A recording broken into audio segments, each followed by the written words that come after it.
Era só o que me faltava. Já que eu não tô em nenhuma lista de corrupção, não faço rachadinha e nem roubo velhinho do INSS, eles precisam inventar. E como inventam? A conexão entre o vídeo de Nicolas sobre o Pix e a operação contra o PCC.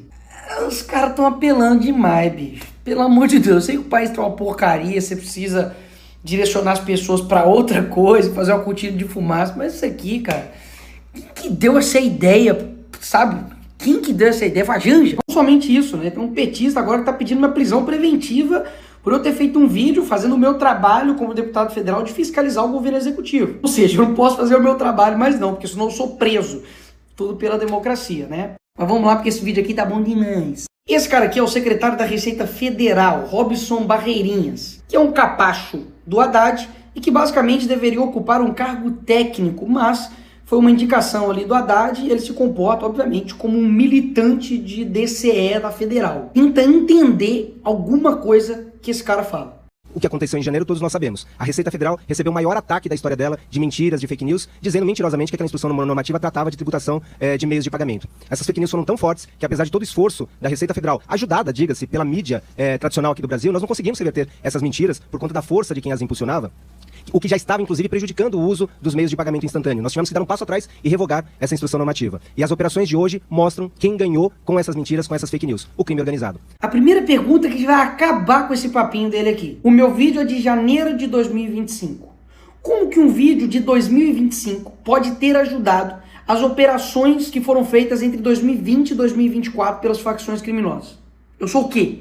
O viajante do tempo agora? As operações de hoje mostram que, independentemente das intenções, as pessoas que espalharam aquelas fake news, aquelas mentiras no início do ano, ajudaram o crime organizado. E nós temos que voltar a discutir essa regulamentação para que haja transparência em relação às fintechs. Tá dizendo o quê? Que as fake news também são responsáveis agora por ajudar o crime organizado? Reduzir as complexidades do Brasil a fake news e redes, isso sim é fake news do governo. Porque que ânsia, né? Dessa galera de controlar a rede social, é inacreditável. Parece que se acabar com a rede social, pronto, o Brasil vira Noruega. E segundo, ele quer dizer de que recuaram com uma medida ótima que combateria o crime organizado por conta de pressão de fake news. Ué, tô entendendo não, ué? Se a coisa era tão boa assim, por que vocês não fizeram? A realidade é que vocês simplesmente não bancaram aquilo que vocês queriam fazer. Até mesmo porque, hora alguma, eu falei que o Pix seria taxado. E o Pix não será taxado. Vocês queriam era monitorar o Pix ali de 5 mil reais do seu Raimundo, da manicure, da pedicure, do pedreiro. E agora, com uma operação que envolve 46 bilhões de reais, com diversas empresas na Faria Lima, de que isso teve alguma coisa a ver com o meu vídeo? Ah, me poupe, né? Quer dizer então que se eu não tivesse feito o vídeo, eles não teriam cometido crime. Que eles só passaram a lavar dinheiro depois do meu vídeo. Vocês não acham que é subestimar demais a inteligência da gente, não? Pô, a gente é petista, burro, não? E regulamentação pra quê? Você já mostrou que o Estado tem capacidade de fiscalização e controle para poder impedir esse tipo de crime. Que não era sobre Pix de 5 mil reais não, tá, amigo? Foi movimentação de 46 bilhões de reais. E a culpa dessa máfia ter trabalhado, instaurado isso aqui no Brasil nessa magnitude, a culpa é minha, é do vídeo, e não de vocês que deixaram isso aqui acontecer? Uma curiosidade aqui para vocês, toda essa operação aqui que desmantelou esse esquema aqui de fraude bilionária, né? Começou com o GAECO em São Paulo, com o Ministério Público de São Paulo e a inteligência da Polícia Militar de São Paulo. O PT é tão salafrário de que esse daqui é o diretor-geral da PF. E aí o entrevistador pergunta para ele sobre a operação. Ele não sabe de nada. Presos de hoje, 6 presos. Quem são os presos de hoje? São processos ainda sob sigilo, Jonas, nós não vamos aqui tratar disso. Ele não sabe de nada, porque obviamente a PF chegou só nos últimos instantes ali junto com a Receita Federal para poder pegar os louros da operação que nem eles estavam por dentro do negócio. Porque a partir do momento que a pessoa foi presa, não existe sigilo não, ô gênio. E só existe numa ditadura, você prender alguém e não falar quem foi, ué. Mas por que ele não sabe de nada? Porque ele não participou do inquérito, da operação, e basicamente estão falando aí como se eles estivessem lutando contra o crime organizado. Não é bem assim, né? Ou seja, a narrativa está montada.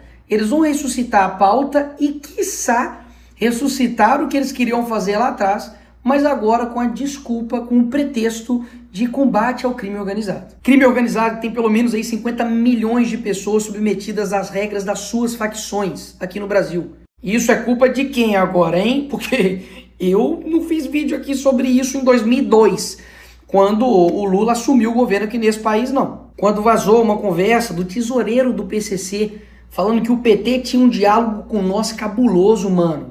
O PT tinha um diálogo com nós cabuloso, mano. Aliás, também não fui eu, né, que visitei a favela do Moinho, que a visita ali foi articulada como ONG ligada ao PCC. Foi esse carinha aqui, ó. Não fui eu que banquei a dama do tráfico, com passagem, diárias, que foi custeado, né, obviamente, pelo Ministério dos Direitos Humanos do Lula. Do Lula. Não fui eu que visitei o Complexo da Maré, que basicamente policiais dizem que você não consegue visitar lá sem ter o aval do tráfico. Não fui eu que fui citado pelo Marcos Valério. Foi o PT, que mostra ali uma suposta ligação entre os dois. E para mim, criminoso tem que se ferrar, e qualquer atitude para poder combater eles é válida, mas para o governo do PT não. Eles se recusam a colocar o PCC e o CV como terroristas. Meus amigos, na época da eleição ainda, o TSE mandou apagar as postagens que relacionava PT e PCC. Pois é, o que pode é só me associar a crime organizado, né? Aí pode, vai estar liberado, sem nenhum problema.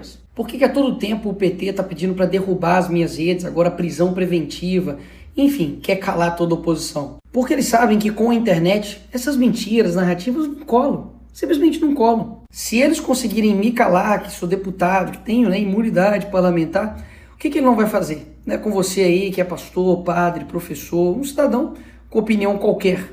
E aí, o que vai acontecer com você? Eles miram em mim, mas o alvo é você. E graças a Deus que eu meti essa camisa preta, um chinelo e uma calça jeans para poder mostrar o que eles estavam querendo fazer. Porque tá mais do que claro que eles estão um pouco preocupados comigo, com você, em combater crime organizado, em ajudar o Brasil. O que eles querem é projeto de poder. Isso aí tá mais do que provado. Se você não viu isso até agora, o problema não tá comigo, amigo. O problema tá com você. E enquanto eu estiver aqui, eu vou fazer vídeo sim, com fundo preto, branco, verde, amarelo, roxo, porque eu sei que eles não vão parar. Eles vão continuar até conseguir o que eles querem.